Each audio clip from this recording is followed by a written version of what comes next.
તો હવે આપણે વાત કરીએ કે પરમાણુ કક્ષકની અંદર ઇલેક્ટ્રોનની ગોઠવણી માટેના નિયમો. શું? તો કે પરમાણુ કક્ષકમાં ઇલેક્ટ્રોનની ગોઠવણી માટેના નિયમો. બરાબર, આ નિયમો જોવાના છે. પરમાણુ કક્ષકમાં ઇલેક્ટ્રોનની ગોઠવણી માટેના નિયમો. આને આપણે બીજું કેવું હોય તો કે અવફબાઉ. બરાબર, અવફબાઉ, પૌલી અને હુન્ડ નો સિદ્ધાંત. બરાબર, આ રીતે પણ એને કહી શકાય. ફરીવાર, પરમાણુ કક્ષકમાં ઇલેક્ટ્રોનની ગોઠવણી માટેનો નિયમ અથવા હાવભાવ પૌલી હુન્ડનો નિયમ. સમજ પડે છે તમને? આને આપણે ડિટેલની અંદર જોવાનો છે. તો એમની અંદર પહેલો નિયમ છે હાઉફબાઉ. બરાબર, હાઉફબાઉ એનો મતલબ થાય ગોઠવણી કરવી. એ કોઈ વૈજ્ઞાનિકનું નામ છે નહીં. ખાસ યાદ રાખજો, ઘણીવાર પ્રશ્ન પૂછાય નીટની અંદર કે આમાંથી કોણ વૈજ્ઞાનિક નથી, કયો નિયમ એ વૈજ્ઞાનિકના નામ પરથી નથી. તો શું છે? હાઉફબાઉ. બરાબર, એ વૈજ્ઞાનિકના નામ પરથી નથી. એક જર્મન કે ગ્રીક શબ્દ છે જેની ગોઠવણી, એનો મતલબ એવો થાય કે ગોઠવણી. તો આપણે અહીંયા ગોઠવણી જ કરવાની છે. ખ્યાલ આવે છે ને? ઓકે, તો પહેલા નિયમની આપણે વાત કરીએ. કયો પહેલો નિયમ છે ભાઈ? તો કે હાઉફબાઉ. બરાબર, એને હાવભાવ કહી શકાય સિમ્પલ રીતે. બરાબર, હાઉફબાઉ. બરાબર, આ નિયમ ની અંદર આપણે વાત કરવાના છીએ કે પરમાણુમાં ઇલેક્ટ્રોન. બરાબર, આ નિયમ શું કહે છે? તો કે પરમાણુમાં ઇલેક્ટ્રોન સૌપ્રથમ ન્યૂનતમ, બરાબર, એટલે કે ઓછામાં ઓછી ઉર્જાવાળી કક્ષકમાં ગોઠવાય છે. ખ્યાલ આવે છે કે પરમાણુમાં ઇલેક્ટ્રોન સૌપ્રથમ ન્યૂનતમ ઉર્જાવાળી કક્ષકની અંદર ગોઠવાય છે. જ્યારે આ ઉર્જા કમ્પ્લીટ થાય, ઓકે, ત્યારબાદ યાની કે પૂર્ણ ભરાય, ત્યારબાદ પૂર્ણ કોણ ભરાય? તો કે ન્યૂનતમ ઉર્જા વાળી કક્ષક પૂર્ણ ભરાય ત્યારબાદ ક્રમશઃ તેના કરતા વધારે ઉર્જા વાળી કક્ષકમાં ઇલેક્ટ્રોન દાખલ થાય છે. ખ્યાલ આવે છે તમને? ઓકે, તો આ નિયમ છે એકદમ એનો સિમ્પલ કે શું કીધું કે પરમાણુમાં ઇલેક્ટ્રોન સૌપ્રથમ ઓછી ઉર્જા ધરાવે એમાં ભરાય. એ કમ્પ્લીટ થઈ જાય પછી બીજી ઉર્જાની અંદર જાય. કઈ રીતે? તો કે હાઇડ્રોજન માટે તો ભાઈ તમે આગળ જોયું, કોમન હતું. શું? તો કે આ 1s છે, ઓકે, આ 2s છે, આ 2p છે. ફરીવાર એકદમ જોઈ લઈએ ફાસ્ટ. બરાબર, આ 3s, 3p, 3d, okay, 4s, 4p, 4d, 4f, આવી રીતના કન્ટિન્યુઅસ આગળ હશે. હવે હાઇડ્રોજન માટે તો મુખ્ય ક્વોન્ટમાંક જોવામાં આવે. ઉર્જાનો ક્રમ મને જણાવી દો. કોઈ અહીંયા નિયમ લાગતો નથી. હું તો કે સૌથી વધારે આમાં સરખી, આમાં સરખી, ઓકે, સોરી, આમ આવશે. અહીંયા સરખી, અહીંયા સરખી, અહીંયા આમ આવશે, અહીંયા સરખી, સરખી, સરખી. ખ્યાલ આવે છે ને? આ હાઇડ્રોજન માટે જે અપવાદ છે. બાકી બધા જ માટે આપણે શું લેવાનું છે? તો કે એના માટે એક શોર્ટકટ આપણે આપી છે અને એ કયા નિયમને ફોલો કરે છે? તો કે n+l. અને આ n+l નો નિયમ જ્યારે ટ્રાય થઈ જાય, સમાન થઈ જાય, ત્યારે પાછું આ પ્રમાણે કોના નંબર ઉપર? તો કે મુખ્ય ક્વોન્ટમાંક n આધારિત આપણે જે ઉર્જા છે એમનો ક્રમ ગોઠવી શકીએ. ખ્યાલ આવે છે? તો સૌથી વધારે હાઇડ્રોજનમાં પહેલા કેમાં ભરાશે? આમાં પણ હાઇડ્રોજનમાં એક જ આવે. હાઇડ્રોજન કે હાઇડ્રોજન જેવા પરમાણુ. તમને એમ કે હા હિલિયમ ની અંદર +1 ની અંદર ઇલેક્ટ્રોન ની ગોઠવણી, તો કે આ પ્રમાણે રહેશે. હાઇડ્રોજન જેવું જ થયું ને? ઓકે, ખ્યાલ આવે છે તમને? ગુડ. હવે આપણે આના માટે આપીએ તો અહીંયા કોઈ અર્થ તો છે નહીં, પરંતુ એ લખવામાં આવે છે. તો આ કોઈ અન્ય સ્પીસીઝ માટે n+l ના નિયમ આધારિત નંબર આપી દેખાય, ઓકે, પણ એના માટે એક સિમ્પલ રીત છે, એને તમે ફોલો કરો તો ઝડપથી તમારો જવાબ આવી જાય. ઓકે, અહીંયા દાખલા તરીકે 1s બરાબર, આ 2s 2p. કેમ? તો કે 1s ની અંદર પહેલી કક્ષક ની અંદર એક જ, યાની કે પહેલા સેલ ની અંદર એક જ કક્ષક આવે, બીજા સેલ ની અંદર બે કક્ષક આવે s અને p. ત્રીજા ની અંદર કેટલી આવશે? તો કે 3 આવશે. દેખાય છે 3? ઓકે, ચોથા ની અંદર કેટલી આવશે? 4 આવે. કેટલી આવશે ભાઈ? 4 આવે. પાંચમા ની અંદર કેટલી આવે? 5 આવે. બરાબર, પણ આપણે લખવાની કેટલી છે? તો કે જનરલી 4 સુધી લખીએ, એના પછી આપણે કઈ કામ બહુ વધારે છે નહીં.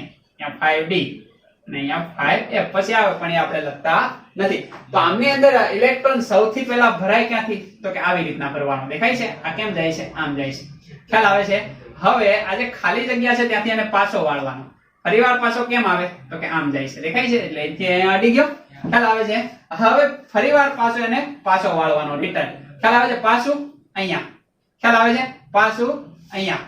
ઓકે, પાછું આ 4 3 બરાબર. હવે આ 2 અહીંયા 1 આવી રીતના ભરાશે. તમે સમજી ગયા? ઓકે, તો હવે આ પાછું રિટર્ન આવીને અહીંયા, આ રિટર્ન આવીને અહીંયા, આ રિટર્ન આવીને અહીંયા, આ અહીંથી જાય અહીંયા, આ અહીંથી જાય અહીંયા. ખ્યાલ આવે છે તમને? એટલે કે પહેલા કોણ આવે? આ. હવે જો આ જાય છે, દેખાય છે? આમ જાય છે. પછી આમ આવે, પછી કોણ આવે? તો કે આ. હવે ફરીવાર પાછો કેમ જાય છે? તો કે આમ જાય છે. એટલે કોણ આવશે? આ. એના પછી કોણ આવશે? આ. હવે જો આ ફરી ફરીને કેમ જાય છે? તો કે આમ આવે, પાછો આમ આવે. એટલે કોણ આવે? આ. એના પછી કોણ આવશે? તો કે આ. હવે આમ ફરીને પાછો આ બાજુ આવ્યો, એટલે આ આવ્યો, આ આવે, આ આવે. હવે તો પાછો આમ જાય છે. દેખાય છે? આમ જાય, પાછો આમ આવે. એટલે કોણ આવ્યો? આ આવ્યો. પછી આ આવ્યો. દેખાય છે તમને? ખ્યાલ આવે છે? હવે ફરીવાર પાછો ક્યાં જાય છે? તો કે આ આવે છે. અહીંયા આવે છે. પાછો આમ જાય છે, પાછું ઠેઠ આ આવે છે. આવી રીતના પણ તમે એને સિમ્પલ યાદ રાખીએ, પણ આવું યાદ રાખો તો સી જ છે નિયમ. ઓકે, આને તમે સિમ્પલ રીતે કઈ રીતના કહી શકો? તો કે 1s 2s 2p. દેખાય છે? 1s 2s 2p. પછી શું આવ્યું ભાઈ? તો કે આ 2p હોય ખબર? ખતમ. 3s આવ્યું. એના પછી કોણ આવે છે ભાઈ? 3p. એના પછી કોણ આવે છે? તો કે 4s. એના પછી કોણ આવે છે? તો કે 3d. ખ્યાલ આવે છે? એના પછી કોણ આવે છે? તો કે 4p. એના પછી કોણ આવે છે? તો કે 5s. એના પછી કોણ આવે છે? તો કે 4d. એના પછી કોણ આવે છે? 5p. એના પછી કોણ આવે છે? તો કે 4f. એના પછી 5f 5d. એના પછી 5f. પછી બીજા આવે છે, આપણે લખતા નથી. ખ્યાલ આવે છે ને? કારણ કે અહીંયા આવશે ને જી યસ, એટલે એ પ્રમાણે એટલું બધું આપણે યાદ રાખવાની કઈ જરૂર નથી. સિમ્પલ અહીંયા નિયમ લગાડી દેવાનો. ખ્યાલ આવે છે? ઓકે, આ તો એક ટ્રીપ છે જે આપણે તમને કીધી. નો યાદ રહે તો બાકી આ નિયમ તો છે જ. હવે આ નિયમને અહીંયા ફોલો કરી બતાવો. સેમ ટુ સેમ બધે જ એ નિયમ લાગુ પડશે. ઓકે, અહીંયા કેટલા આવશે? તો કે 1. અહીંયા કેટલા આવશે? તો કે 2. અહીંયા કેટલા આવશે? તો કે આ 2 તો છે જ, આ એટલે 3. અહીંયા કેટલા આવશે? 3. પણ અહીંયા જો n નો નિયમ લાગુ પડ્યો. દેખાય? 2 પહેલા આવે પછી 3 આવે, એટલે આગળ જ આવવાનું છે. દેખાય? આ પ્રમાણે. અહીંયા કેટલા આવશે ભાઈ? તો કે 4. અહીંયા કેટલા? 4. જો અહીંયા એ નિયમ લાગુ પડ્યો. દેખાય છે? અહીંયા કેટલા આવશે? તો કે 5. અહીંયા કેટલા આવશે? તો કે 5. ખ્યાલ આવે છે? અહીંયા એ નિયમ લાગુ પડ્યો. અહીંયા 3 છે, અહીંયા 4 છે. મુખ્ય ક્વોન્ટમાંક વધારે છે. અહીંયા તો કે 5. અહીંયા એ નિયમ લાગુ પડ્યો. ખ્યાલ આવે છે ને? કે 4 કરતા મુખ્ય ક્વોન્ટમાંક વધારે છે. અહીંયા જો 5 ને 2 કેટલા થાય? 6. ખ્યાલ આવે છે? અહીંયા જો કેટલા થાય? તો કે 6. અહીંયા મુખ્ય ક્વોન્ટમાંક આનો વધારે છે. હવે f એટલે કેટલા થશે? તો કે બાય 3 થશે. એટલે અહીંયા 7 થાય. અહીંયા કેટલા થાય? 7 થાય. ઓકે, આ કેટલા? તો કે 3 અને 5. અહીંયા 8 થાય. દેખાય છે? આ રીતના કન્ટિન્યુઅસ આગળ જતા જઈએ. તો હજી અહીંયા લખ્યા નથી, બાકી હજી પણ અહીંયા આવે. શું આવશે? તો કે આ 6s. ઓકે, કારણ કે આ n બરાબર 1, n બરાબર 2, n બરાબર 3, n બરાબર 4, n બરાબર 5, n બરાબર 6. ખ્યાલ આવે છે? તો 6s પછી શું આવે? p આવે. પછી શું આવે? તો કે d આવે. પછી શું આવે? f આવે. સમજ પડે છે? તો 6s 6p 6d અને 6f. તો હવે અહીંથી ઇલેક્ટ્રોન અહીંયા આવ્યો તો પાછો અહીંયા આવશે. ખ્યાલ આવે છે? ફરીવાર પાછો આમ આવે તો પાછો આખો અહીંયા આવશે. હવે તો અહીંથી આમ ફરીને જાય. ખ્યાલ આવે છે? હવે અહીંયા આવ્યો તો આ પાછો આમ જાય. ખ્યાલ આવે છે? અને આ આવીને લાસ્ટમાં 6d આવે અને 6d થી પાછો જાય 6f તરફ. ઓકે, આનો મતલબ એવો થાય કે આ 5p અને 4f ઓકે ક્યાં છે? તો કે આ 5p અને 4f ની વચ્ચે કોણ આવશે? તો કે 6s આવશે.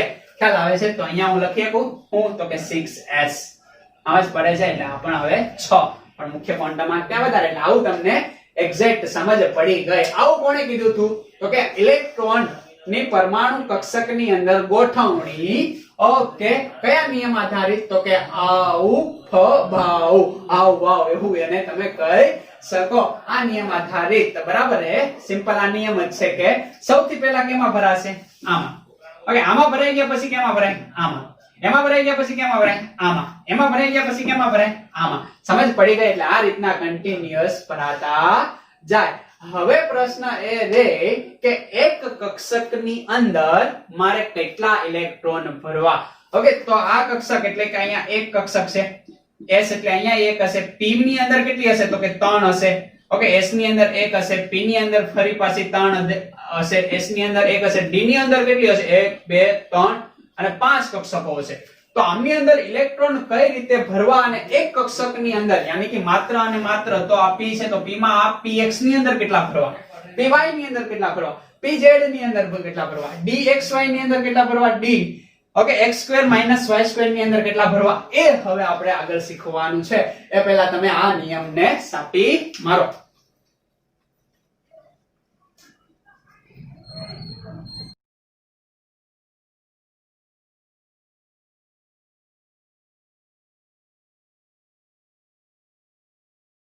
ચાલો તો આપણે બીજા નિયમની વાત કરીએ કે કક્ષકની અંદર ઇલેક્ટ્રોનની ગોઠવણી અંગે સેકન્ડ નિયમ જે છે સરસ મજાના વૈજ્ઞાનિક પૌલી. બરાબર, તો એનો નિયમ છે પૌલીનો નિષેધનો નિયમ. ખ્યાલ આવે છે? તો આ પૌલીના નિષેધનો નિયમ આપણે જોઈએ તો એમણે કીધું કે એક જ પરમાણ્વીય ઓકે કે એક જ પરમાણ્વીય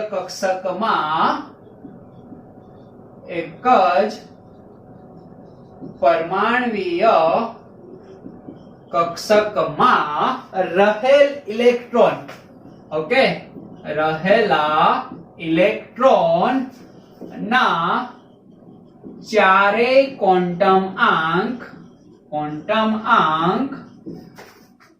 સમાન હોઈ શકે નહીં. ખાસ યાદ રાખજો ઓકે કે એક જ પરમાણ્વીય કક્ષકમાં રહેલા ઇલેક્ટ્રોનના ચારેય ક્વોન્ટમ આંક બોલે તો કયા કયા? તો કે પહેલા આવશે મુખ્ય ક્વોન્ટમ આંક n, પછી એઝીમુથલ ક્વોન્ટમ આંક અથવા ગૌણ ક્વોન્ટમ આંક l, પછી ચુંબકીય ક્વોન્ટમ આંક m અને પછી ભ્રમણ અથવા તો સ્પિન ક્વોન્ટમ આંક s. કે આ ચારે ચાર ક્વોન્ટમ આંક સમાન હોઈ શકે નહીં. આના પરથી ખ્યાલ આવ્યો કે એક જ કક્ષકની અંદર ઓકે એક જ કક્ષકની અંદર યાની કે અહીંયા આપણે લખી શકીએ કોઈ પણ કક્ષકની અંદર કેટલા ઇલેક્ટ્રોન હોઈ શકે? તો કે કોઈ પણ કક્ષકની અંદર વધુમાં વધુ 2 ઇલેક્ટ્રોન સ્થાન મેળવી શકે. આનો મતલબ તમે સમજ્યા કે ના સમજ્યા? કે કોઈ પણ કક્ષકની અંદર કોઈ પણ એક કક્ષકની અંદર વધુમાં વધુ 2 ઇલેક્ટ્રોન સ્થાન મેળવી શકે. ચાલો આ એક કક્ષક છે. ખ્યાલ આવે છે? S કક્ષક છે. સમજ પડે છે? તો આમની અંદર કેટલા ઇલેક્ટ્રોન સમાય શકે? તો કે 2 ઇલેક્ટ્રોન સમાય શકે. હવે આ કક્ષકની અંદર અહીંયા કીધું કે એક જ પરમાણ્વીય કક્ષકમાં રહેલા ઇલેક્ટ્રોનના ચારેય ક્વોન્ટમ આંક સરખા હોય નહીં એવું અહીંયા આપણને કીધું છે.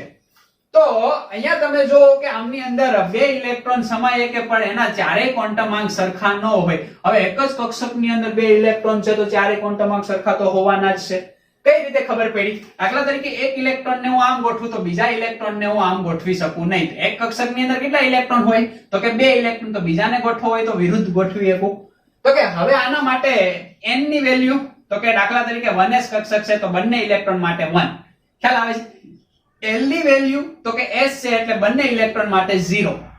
M ની વેલ્યુ તો કે અહીંયા M ની વેલ્યુ કેટલી આવવાની છે 0 એ બંને ઇલેક્ટ્રોન માટે. તો આ ત્રણે ત્રણ ક્વોન્ટમાંક કેવા છે ભાઈ સરખા. પણ હવે ઇલેક્ટ્રોનનો ભ્રમણ ક્વોન્ટમાંક S આ ઇલેક્ટ્રોન માટે અલગ હશે અને આ ઇલેક્ટ્રોન માટે અલગ હશે. એક માટે +1/2 બીજા માટે -1/2. દાખલા તરીકે જનરલી આપણે બધા લખતા હોય એ જ રીતે એક મેથડ ને ફોલો કરીએ તો ઇલેક્ટ્રોન ઉપર તરફ જે ભ્રમણ દર્શાવે તો એના માટે આપણે +1/2 અને નીચે તરફ ભ્રમણ દર્શાવે તો એના માટે -1/2. તમે એવું નથી કે આવો એરો લખી શકો, બરાબર? આ ઉપર તરફ ભ્રમણ દર્શાવે, આ નીચે તરફ. દાખલા તરીકે આ ક્લોકવાઇઝ ભ્રમણ દર્શાવે, ઓકે, તો આ એન્ટી ક્લોકવાઇઝ ભ્રમણ દર્શાવે. તમને માલુમ છે ને કે ઇલેક્ટ્રોન છે એ આ પરમાણુ કેન્દ્રની આસપાસ તો ફરે છે, સાથે સાથે આ ઇલેક્ટ્રોન એ પોતાની ધરી પર પણ ફરે છે. યાની કે આ ધરી ભ્રમણ અને આ પરિક્રમણ ઇલેક્ટ્રોનની અંદર આવું છે. જો આ ધરી ભ્રમણ ક્લોકવાઇઝ હોય તો પ્લસ વેલ્યુ અને એન્ટી ક્લોકવાઇઝ હોય તો આપણે માઈનસ વેલ્યુ વડે દર્શાવીએ. એટલે અહીંયા ઇલેક્ટ્રોનનું ભ્રમણ અલગ છે.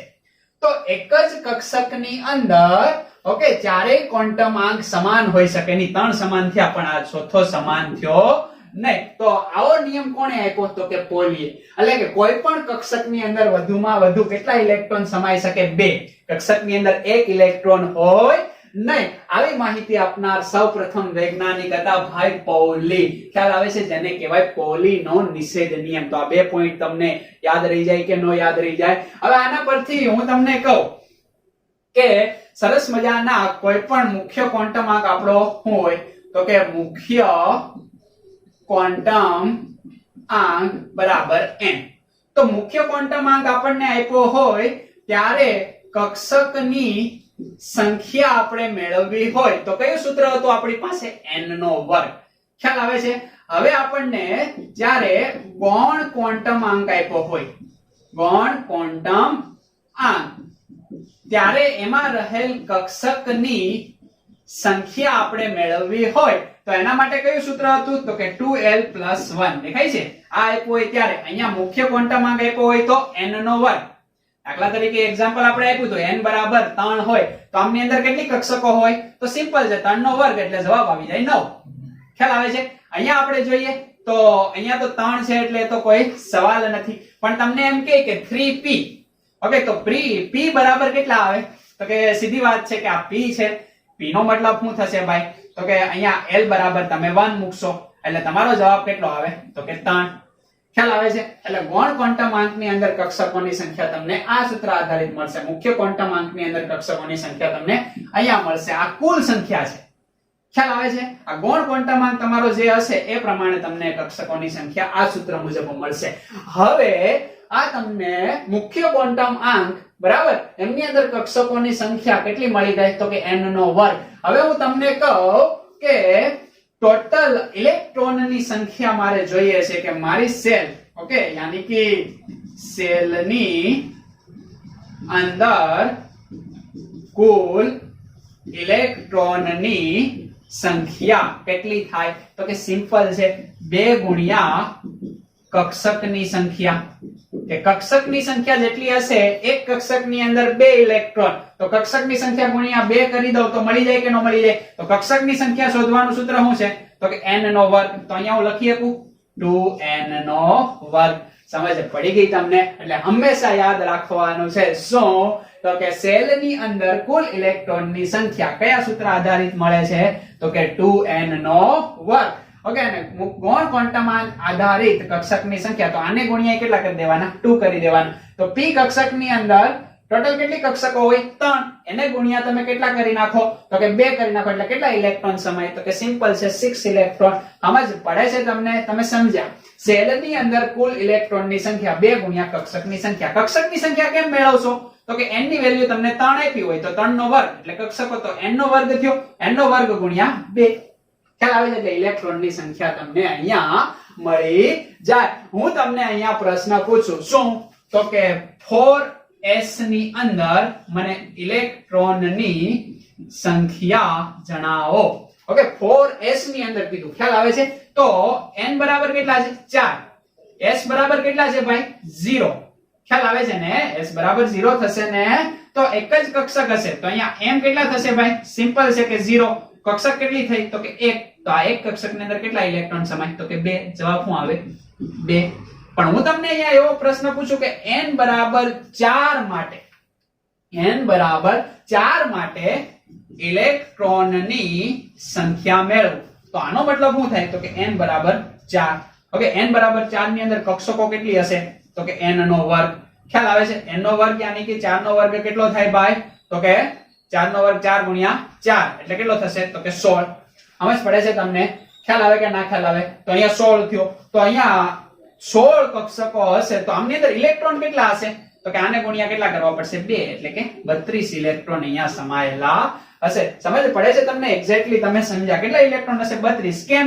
તો કે કક્ષકની સંખ્યા n નો વર્ગ તો કક્ષકોમાં ઇલેક્ટ્રોનની સંખ્યા એટલે તો કે 2n નો વર્ગ. આ સૂત્ર આધારિત તમે સેલ અથવા તો કક્ષક ઓકે અહીંયા તમે કક્ષા લખી શકો. યસ, કક્ષાની અંદર ઇલેક્ટ્રોનની સંખ્યા તમને આ સૂત્ર આધારિત મળે. હવે હું તમને કહું કે p કક્ષકની અંદર કેટલા ઇલેક્ટ્રોન હોય, s કક્ષકની અંદર કેટલા ઇલેક્ટ્રોન હોય, d કક્ષકની અંદર કેટલા ઇલેક્ટ્રોન હોય અને f કક્ષકની અંદર કેટલા ઇલેક્ટ્રોન હોય. તો s ને કેમ લખશો ભાઈ? તમે આમ લખશો.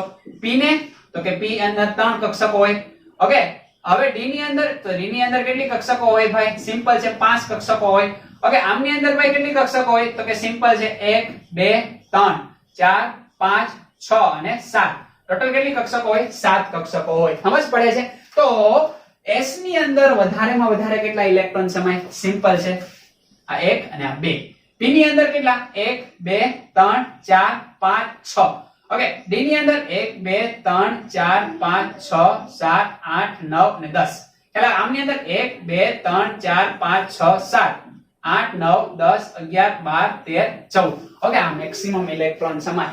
આવી સમજૂતી સૌપ્રથમ આપનાર વૈજ્ઞાનિક એટલે પોલી. તમે એક્ઝેક્ટલી સમજી ગયા. ઓકે, યાદ શું રાખશો કે કોઈ પણ સેલની અંદર ઇલેક્ટ્રોનની સંખ્યા તો કે 2n નો વર્ગ. ખ્યાલ આવે છે?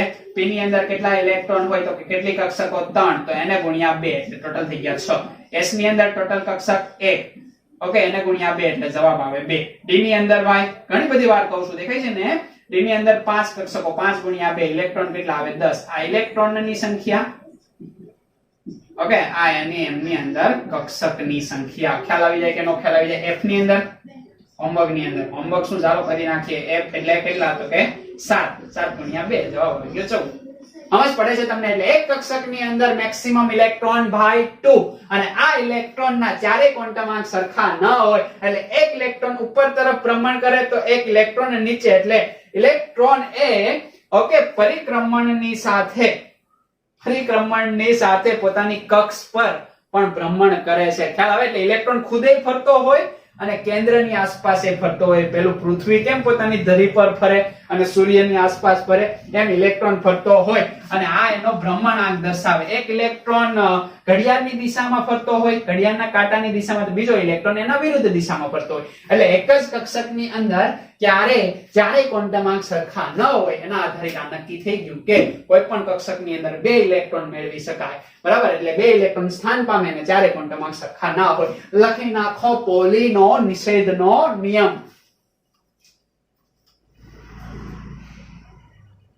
ઓકે, ત્રીજો નિયમ જોઈએ. સરસ મજાનો નિયમ છે ત્રીજો નિયમ. કોનો નિયમ ભાઈ? તો કે હમણાં જ આપણે લખ્યું હતું. શું? તો કે હુન્ડનો ગુણકતા અથવા તો અહીંયા લખી શકાય કે ભ્રમણ નો નિયમ. તો આ હુન્ડ પણ એક સરસ મજાના વૈજ્ઞાનિક છે. એમને નિયમ આપ્યો કે સમાન પેટા કોષો ઓકે સમાન પેટા કોષમાં રહેલી કક્ષકોમાં ઇલેક્ટ્રોન પ્રથમ એકાકી રીતે પમડાનો ભરાય છે. ખ્યાલ આવે છે? તો સમાન પેટાકોષમાં રહેલ કક્ષકોમાં ઇલેક્ટ્રોન પ્રથમ એકાકી રીતે ભણાય છે. હવે હું તમને આ શબ્દ સમજાવું કે સમાન પેટાકોષ એટલે શું? તો કે સિમ્પલ છે. શું ભાઈ? ડીજનરેટ કક્ષકો યાની કે ગુજરાતીમાં કહીએ તો સમશક્તિક કક્ષકો. તો આ સમશક્તિક કક્ષકો એટલે શું? તો કે પેટાકોષ. પેટાકોષ એટલે L ની આપણે વાત કરશું. L ની વેલ્યુ અલગ અલગ હોય. કેટલી હોય? 0 હોય, 1 હોય, 2 હોય અને 3 હોય. સમજ પડે છે? આમની અંદર કેટલી કક્ષકો હોય ભાઈ? તો કે 1 હોય. આમની અંદર કેટલી કક્ષકો હોય? તો કે ભાઈ 3 કક્ષકો હોય. આમની અંદર કેટલી કક્ષકો હોય? તો કે ભાઈ 5 કક્ષકો હોય. અને આમની અંદર કેટલી કક્ષકો હોય? તો કે ભાઈ 1 2 3 4 5 6 અને 7. 1 2 7 થઈ ગઈ ને? Yes, okay. આવી રીતના કક્ષકો હોય. બરાબર. આ હું છે તમારો ભાઈ. તો કે અહીંયા L બરાબર 0 હોય તો આને P કહેવાય. સોરી, P કહેવાય ના કહેવાય? આને શું કહેવાય? S કહેવાય. આને P કહેવાય. આને D કહેવાય અને આને F કહેવાય. ખ્યાલ આવે છે તમને? સમજ પડે છે? તમે એક્ઝેક્ટ હું જે સમજાવવા માંગુ છું એ સમજો છો કે હવે જે આ S કક્ષક છે એમની સમશક્તિ તો કે એક જ કક્ષક છે. ઓકે, કોના નિયમ મુજબ હું અહીંયા બે ઇલેક્ટ્રોન વિરુદ્ધ સ્પિન ની અંદર યાની કે વિરુદ્ધ ભ્રમણ ની અંદર ગોઠવી દઉં છું? તો કે આના આગળના વૈજ્ઞાનિક પોલ. ખ્યાલ આવે છે? હવે અહીંયા હું શું કરું ભાઈ કે ઇલેક્ટ્રોન મારી પાસે કેટલા છે? તો કે એક ઇલેક્ટ્રોન છે. ચાલો P કક્ષક ની અંદર તો એક ગોઠવો. હવે મારી પાસે ચાલો હજી એક છે તો બીજો અહીંયા આવશે. હજી એક છે તો ક્યાં આવશે? તો કે અહીંયા આવશે. ખ્યાલ આવે છે? ઓકે, હવે જે 4th નંબરનો ઇલેક્ટ્રોન મારો અહીંયા આવે એ ક્યાં ગોઠવાશે? તો કે એ યુગ્મીકરણ કરશે અહીંયા. ઓકે, કે મારી પાસે P કક્ષકની અંદર 4 ઇલેક્ટ્રોન છે. ઓકે, તો હું એને કેમ ગોઠવું? તો કે આ P એટલે 3 P કક્ષકો હશે તો 4 ઇલેક્ટ્રોન હશે તો હું એને આવી રીતના નહીં ગોઠવી શકું. ખ્યાલ આવે છે? હું એને આવી રીતના ગોઠવી શકીશ નહીં કે એને હું આ રીતે નહીં ગોઠવી શકું.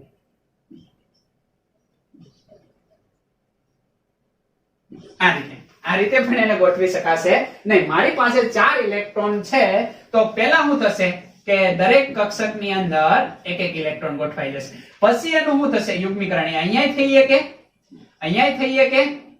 ઓકે, એને અહીંયા થઈ શકે યાની કે કોઈ પણ જગ્યાએ. પણ જનરલી આપણે કઈ રીતે કરતા હોઈએ? તો કે આ 3 કક્ષકો છે એમાં પહેલા 3 એકાકીમાં ગોઠવાઈ ગયા. દેખાય? એકાકી રીતે ભરાય. ચોથો ઇલેક્ટ્રોન આવે અહીંયા યુગ્મીકરણ પામે. સમજ પડે છે તમને? ઓકે, એક ઇલેક્ટ્રોન હોય તો કોઈ પ્રશ્ન નથી. એ અહીંયા ગોઠવી શકો તમે. અહીંયા નો ગોઠવ હોય તો અહીંયા ગોઠવી શકો. અહીંયા ના ગોઠવ હોય તો તમે અહીંયા ગોઠવી શકો. ખ્યાલ આવે છે તમને? પણ જનરલી આપણે ક્યાં ગોઠવતા હોઈએ? અહીંયા એક ઇલેક્ટ્રોન ગોઠવતા. હવે બીજો આવે તો બીજો ક્યાં? તો કે અહીંયા ગોઠવાય નહીં. એ અહીંયા ગોઠવાઈ શકે પણ જનરલી આપણે ક્યાં ગોઠવીએ? તો કે અહીંયા ગોઠવીએ. ત્રીજો આવે એ અહીંયા ના ગોઠવાય, અહીંયા ગોઠવાય નહીં. એ અહીંયા ના ગોઠવાય, એ ક્યાં ગોઠવાય? અહીંયા. એટલે એકાકી રીતે ઇલેક્ટ્રોનની ગોઠવણી થાય. તમે એક્ઝેક્ટ સમજ્યા? દાખલા તરીકે મારી પાસે D કક્ષકની અંદર કેટલા ઇલેક્ટ્રોન છે? તો કે 6 ઇલેક્ટ્રોન ને ભરવા છે. તો કઈ રીતે ગોઠવા છે? 1 2 3 4 5 અને જે છઠ્ઠો ઇલેક્ટ્રોન આવશે યુગ્મીકરણ પામશે એને તમે અહીંયા લખશો. ખ્યાલ આવે? જો 7 ભરવા હોય તો અહીંયા, જો 8 ભરવા હોય તો અહીંયા, 9 ભરવા હોય તો અહીંયા. ખ્યાલ આવે છે? ઓકે, એટલે આ રીતે તમે ઇલેક્ટ્રોન નું ભ્રમણ કરી શકો યાની કે ઇલેક્ટ્રોન નું ભરણ કરી શકો. બરાબર? ભરાય છે. તો અહીંયા F બરાબર દાખલા તરીકે મારે એમની અંદર 8 ઇલેક્ટ્રોન ને ભરવા છે. કઈ રીતે ભરીશ? 1 2 3 4 5 6 અને 7 એકાકી ગોઠવાઈ ગયા. હવે એનું યુગ્મીકરણ થશે એકવાર અર્ધપૂર્ણ કક્ષક થઈ જાય. બરાબર? આ અર્ધપૂર્ણ કક્ષક કહેવાય. કેવી? અડધી ભરાઈ જાય. ત્યારબાદ એનું શું કરવાનું? તો કે યુગ્મીકરણ કરવાનું. હવે જે 8મો ઇલેક્ટ્રોન આવશે અહીંયા, 9મો હોય તો એની બાજુમાં, 10મો હોય તો એની બાજુમાં. ખબર પડે છે? જનરલી આ રીતે ઇલેક્ટ્રોન આપણે ભરતા હોઈએ. ઓકે, ફરી એકવાર કહું. દાખલા તરીકે આ 3 કક્ષકો છે, એક જ ઇલેક્ટ્રોન છે તો એને અહીંયા ગોઠવી શકો તમે. ઓકે, એને અહીંયા ગોઠવી શકો, એને અહીંયા ગોઠવી શકો. પણ 3 છે તો આ રીતે જ ગોઠવાશે. હવે જે ચોથો આવશે એને અહીંયા ગોઠવી શકો તમે, અહીંયા લખી શકો, અહીંયા લખી શકો. પણ આપણે જનરલી ક્યાં લખીએ? અહીંયા. ઓકે, યાની કે એકવાર અર્ધપૂર્ણ કક્ષક ભરાઈ જાય, ઓકે, ત્યારબાદ યુગ્મીકરણ કરી શકો. એના પહેલા યુગ્મીકરણ કરી શકો નહીં. 2 ઇલેક્ટ્રોન હોય તો સીધા જ તમે ઓકે આમની અંદર સીધા જ આવી રીતના 2 ના મૂકી શકો. આ ખોટી રચના છે. પણ 2 ઇલેક્ટ્રોન હોય તો કઈ રીતે તમે ભરી શકો? એક અહીંયા, એક અહીંયા. ઓકે, આવું કોને તમને શીખવાડ્યું? તો કે હુન્ડ નામના વૈજ્ઞાનિકે એનો ગુણકતા પ્રમાણનો નિયમ અથવા તો હુન્ડનો ભ્રમણ નિયમ પણ તમે કહી શકો. કે ઇલેક્ટ્રોન દેખાય વિરુદ્ધ સ્પિનની અંદર ઓકે ક્યારે આવે? કે જ્યારે અર્ધપૂર્ણ કક્ષક ભરાઈ જાય તો જ એનું યુગ્મીકરણ થાય. બાકી યુગ્મીકરણ શક્ય છે નહીં. તમે આને બહુ સારી રીતે સમજ્યા. ખ્યાલ આવે છે ને? આ સમશક્તિ ધરાવતી કક્ષકો છે, આ સમશક્તિ ધરાવતી, આ સમશક્તિ ધરાવતી, આ સમશક્તિ ધરાવતી, આ સમશક્તિ ધરાવતી. હવે અહીંયા કીધું હોય એક 1s, ઓકે, અહીંયા તમને એમ કહે કે 1s અને 2s. ઓકે, મારી પાસે કેટલા ઇલેક્ટ્રોન છે? તો કે એક ઇલેક્ટ્રોન છે, તો એક ક્યાં પેલા ગોઠવાય? અહીંયા. કોનો નિયમ લાગુ પડ્યો? તો કે સૌથી પહેલા વૈજ્ઞાનિક, એ વૈજ્ઞાનિક હકીકત હતા નહીં પણ નિયમ હતો. કયો નિયમ હતો? તો કે હાવભાવનો નિયમ. એ કઈ શક્તિ પ્રમાણે ઇલેક્ટ્રોન અહીંયા ગોઠવણ. હવે બીજો ઇલેક્ટ્રોન આવે તો ક્યાં ગોઠવાય? તો અહીંયા નહીં જાય. ખ્યાલ આવે છે ને? પહેલા કોના નિયમનું પાલન કરે? હાવભાવના નિયમનું પાલન કરે તો બીજો અહીંયા યુગ્મીકરણ પામે. હવે ત્રીજો આવ્યો તો એ ક્યાં જશે? તો કે આ તો ફૂલ થઈ ગયું, એટલે નેક્સ્ટ ઉર્જા સ્તરમાં જશે, કારણ કે આની ઉર્જા વધારે છે ને, એટલે અહીંયા જશે. ચોથો આવ્યો તો ક્યાં જશે? હવે તો કે પાછો અહીંયા જ રહેવાનો છે ને. હવે પાંચમો આવ્યો તો એ ક્યાં જશે? તો કે સિમ્પલ છે, 1s 2s અને 2p. p ની અંદર કેટલી કક્ષકો હોય ભાઈ? 3 કક્ષકો હોય. અને પાંચમો ઇલેક્ટ્રોન ક્યાં આવ્યો? તો કે અહીંયા આવ્યો. છઠ્ઠો ક્યાં જશે? તો કે અહીંયા નહીં આવે. ક્યાં જશે? અહીંયા. સાતમો અહીંયા આવશે. આઠમો ઇલેક્ટ્રોન ક્યાં ગયો? તો કે અહીંયા આવશે. નવમો ક્યાં? અહીંયા. ને 10મો ક્યાં? અહીંયા. ખ્યાલ આવે છે? તો 10 ઇલેક્ટ્રોન વાળું તત્વ કયું? નિયોન. તો આ બની ગઈ નિયોનની ઇલેક્ટ્રોન રચના. ખ્યાલ આવે છે તમને? સમજ પડે છે? તો આવી ઇલેક્ટ્રોન રચના પણ આપણે નેક્સ્ટ સેગમેન્ટની અંદર શીખવાની છે, બરાબર? તો એટલે સુધી તમને બહુ સારી રીતે અન્ડરસ્ટેન્ડ થયું. તમે હાવભાવ પોલીહુંડ બોલો છો, હાવભાવ પોલીહુંડ, આ 3 નિયમો સરસ મજાના ભણ્યા. એમાં 2 વૈજ્ઞાનિક હતા, પોલી અને હુંડ. અને હાવભાવનો મતલબ જર્મનની અંદર ગોઠવણી થાય, બરાબર? એટલે એ તમે શીખી ગયા. તો આ 3 નિયમો આધારિત ઇલેક્ટ્રોનની ગોઠવણી તમને કરતા આવડી જાય. જ્યારે ઇલેક્ટ્રોન રચના હું તમને શીખવાડીશ ત્યારે હું તમને પૂછીશ કે કયા નિયમ પ્રમાણે આપણે ઇલેક્ટ્રોનને ગોઠવીએ છીએ, તો ત્યારે તમારે મને જણાવવાનું છે. હવે ઇલેક્ટ્રોનનું તમે ક્વોન્ટમ આંક આધારિત કક્ષકની અંદર એક્ઝેક્ટ લોકેશન ગોતી લીધું છે, બરાબર? લાસ્ટ સુધી, યાની કે અહીંયા ઇલેક્ટ્રોન મહત્તમ મળશે. સમજ પડે છે? અને આ જે કક્ષકોને હું સાથે લખું છું એનો મતલબ સમશક્તિ ધરાવતી કક્ષકો છે, બરાબર? યાની કે સમાન પેટાકોષમાં. તો પેટાકોષ તો સમાન જ છે, આ પેટાકોષ છે, D F P અને S. તો એમની અંદર ઇલેક્ટ્રોન પ્રથમ એકાંકી રીતે ગોઠવાય, ત્યારબાદ અર્ધપૂર્ણ ભરાઈ જાય, પછી એનું શું થાય? યુગ્મીકરણ. એટલે આ પોઈન્ટ પણ તમે ધ્યાનમાં લેજો. ઓકે, સમજ પડે છે? ખ્યાલ આવે છે? હવે હું તમને એક ઉદાહરણ આપું. આ ઉદાહરણને તમારે હવે મને સોલ્વ કરીને બતાવવાનું છે. અત્યાર સુધી જેટલું ભણ્યા ઇલેક્ટ્રોન આધારિત એ બધો જ અહીંયા કન્સેપ્ટ આવી જશે. કે હું તમને એમ પૂછું કે n બરાબર 3 છે, l બરાબર ઓકે l બરાબર 2 છે, અને s બરાબર હું તમને કહું કે s બરાબર મારી પાસે કેટલા છે? તો કે +1/2 છે. તો આમની અંદર ઓકે આ પ્રકારની સંરચનાની અંદર ઓકે મને ઇલેક્ટ્રોનની સંખ્યા જણાવો. ઇલેક્ટ્રોનની સંખ્યા. તો પહેલા તો કેટલી કક્ષક છે એની સંખ્યા? તો કે n બરાબર 3 આપેલા છે. Okay good. l બરાબર 2, s p અને d, યાની કે અહીંયા d કક્ષક હશે, અને s બરાબર 1/2. તો આની પહેલા તો કક્ષકો દોરીએ. ઓકે, દેખાય અહીંયા પર્ટિક્યુલર તમને કીધું છે, સમજ પડે છે? ઓકે, તો કેટલી કક્ષકો થાય? તો કે 3D માં અંદર d ની અંદર 5 કક્ષકો આવેલી હોય, તો આ 5 કક્ષકો. એમની અંદર s બરાબર કેવું કીધું? તો કે 1/2. તો આની અંદર મેક્સિમમ કેટલા ઇલેક્ટ્રોન સમાય? તો કે 10. પણ અડધા તેમાંથી કીધું, દેખાય છે? એક જ બાજુ ભ્રમણ દર્શાવે એવા 1 2 3 4 અને 5. તો જવાબ કેટલો આવશે? 5. ખ્યાલ આવે? હવે આ ના આપ્યું હોત તો તમારો જવાબ કેટલો આવે? તો કે 10 આવે. સમજ પડે છે? તો જવાબ કેટલો આવી ગયો તમારો? 10. સમજ પડે છે? હવે આના આ જ પ્રશ્નની અંદર તમને m પણ આપી દીધો હોય કે m બરાબર કેટલું લેવાનું છે? તો કે 0 લેવાનું છે. ખ્યાલ આવે છે? અને s બરાબર કેટલું લેવાનું છે? -1/2 લેવાનું છે. તો હવે તમારો જવાબ શું આવે? તો કે આને દાખલા તરીકે હું -2 કહું, આને -1 કહું, આને 0 કહું, આને +1 કહું, અને આને હું કહી દઉં તો કે +2. તો m બરાબર 0 દેખાય છે? આ 0. એની અંદર કેટલા ઇલેક્ટ્રોન હોય? 2. પણ s બરાબર -1/2 એટલે માત્ર અને માત્ર જવાબ કેટલો આવશે તમારો? 1 આવશે. સમજ પડે છે? ઘણીવાર આવો પણ પ્રશ્ન પૂછાય કે ઉદાહરણ તરીકે n બરાબર કે તમને 2. ખ્યાલ આવે છે? અને s બરાબર તમને કે +1/2. તો આમની અંદર ઇલેક્ટ્રોનની સંખ્યા જણાવો.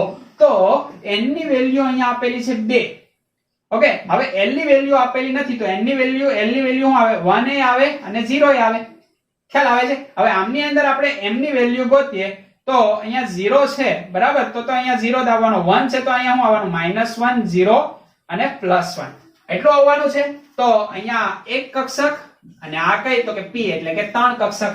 સમજ પડે છે ને? આ s થશે અને આ p થશે, તો ત્રણ કક્ષક. હવે આમની અંદર s તો પહેલા તો ઇલેક્ટ્રોન આપણે બધા ભરી દઈએ, એક અહીંયા એક ભરાઈ જાય પછી યુગ્મીકરણ થાય. કયો નિયમ ભાઈ? યુગ્મીકરણ વાળો હુંડનો નિયમ. યાદ રાખજો, જોડકું પણ પૂછાઈ શકે આનું. તો આ રીતે ગોઠવાઈ ગયા. હવે અહીંયા શું કીધું તો કે s બરાબર 1/2, તો એક જ ઇલેક્ટ્રોન ગણવો પડે ને, કારણ કે એક ઇલેક્ટ્રોનનો ક્વોન્ટમાંક પ્લસ હોય તો બીજા ઇલેક્ટ્રોનનો ક્વોન્ટમાંક -1/2 હોય. 1 2 3 અને 4 એટલે જવાબ કેટલો આવે તમારો? 4.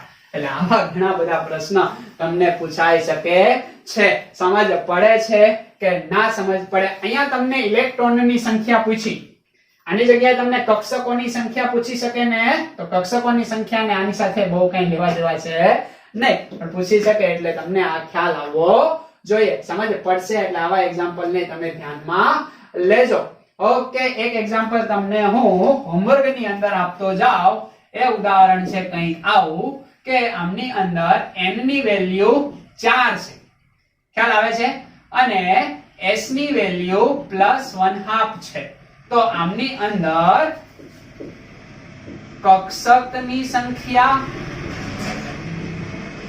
અને ઇલેક્ટ્રોનની સંખ્યા જણાવો. બરાબર, કક્ષકની સંખ્યા અને ઇલેક્ટ્રોનની સંખ્યા. ચાલો આ તો હું તમને કહી દઉં બરાબર, હજી એક હોમવર્ક માં આપું. આ તમને શીખવાડી દઉં, શોર્ટકટ રીતે હવે શીખવાડી દઉં તમને કે કક્ષકની સંખ્યાનું સૂત્ર શું છે ભાઈ? n આપ્યો હોય તો n નો વર્ગ કેટલો આવે? n નો વર્ગ.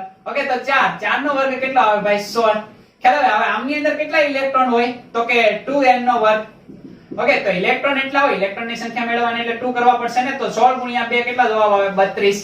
પણ s ની વેલ્યુ કેટલી આપેલી છે? +1/2, એટલે 32 ના પાછા અડધા કરવા પડશે, કારણ કે આમની અંદર તો +1/2 વાળો એક ઇલેક્ટ્રોન આવે અને -1/2 વાળો એક ઇલેક્ટ્રોન આવે, તો અડધા એટલે જવાબ પાછો કેટલો આવે? 16. એટલે બંને જવાબ કેવા આવે? સરખા. તો આવું એક એક્ઝામ્પલ હવે તમને હોમવર્ક માં આપો. આ હોમવર્ક માં પાક્કું આ ઉદાહરણ હોમવર્ક ની અંદર છે કે એવું છે કે n ની વેલ્યુ અહીંયા હું તમને કહી દઉં 3. ખ્યાલ આવે છે? n ની વેલ્યુ 3 અને s ની વેલ્યુ આપું -1/2. તો આમની અંદર તમે મને ઇલેક્ટ્રોનની સંખ્યા જણાવો. ખ્યાલ આવે છે? તો એ જવાબ તમને હવે તો આવડી જશે. ઓકે, તો આ રીતે આપણો કન્સેપ્ટ હતો આજના લેક્ચરની અંદર. આપણે એટલે સુધી રાખીએ. હવે આપણે મળશું નેક્સ્ટ લેક્ચરની અંદર કે એમની અંદર શીખવાના છે કે ઇલેક્ટ્રોનની કક્ષકની અંદર ગોઠવણી, એટલે આખો બનશે પ્રશ્ન ઇલેક્ટ્રોન રચના. અને આ ઇલેક્ટ્રોન રચના શું કામ કરવામાં આવી એ તમને નેક્સ્ટ લેક્ચરની અંદર ખબર પડશે. ઓકે, તો આ લખી નાખો 3 નિયમો વ્યવસ્થિત રીતે અને આને સોલ્વ કરવાનો પ્રયત્ન કરો. ઓકે, આવજો.